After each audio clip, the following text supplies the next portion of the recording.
Deuteronomy 15:2a.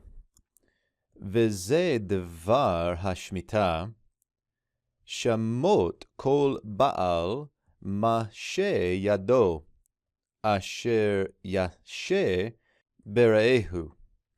So we begin here with this is the matter. Now this is the matter, and notice here that devar is in construct. We get the reduction of the vowel here, and we get this vowel remaining a short vowel because the syllable here with the bait and the resh is a closed unaccented syllable that requires a short vowel.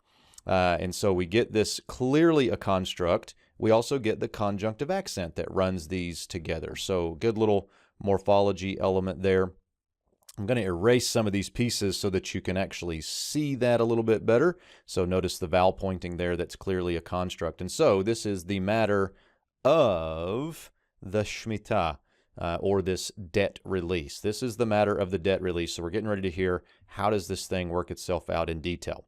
Next we get, you might notice the same consonants here related to the debt release, but now it's in the vowel pointings of an infinitive absolute. This is a call infinitive absolute of the verbal root shin, mem, tet.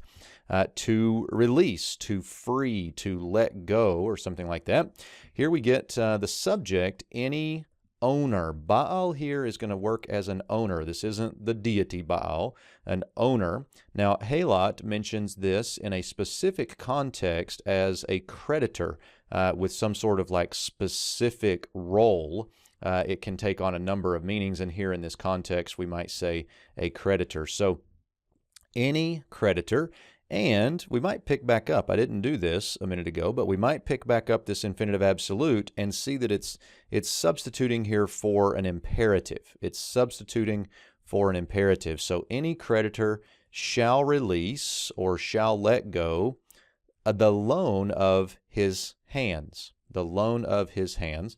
And then this loan of his hands gets further modified by the relative clause here. The loan of his hands, which he lent to or with his friend. Notice the third masculine singular pronominal suffix there on rea, friend.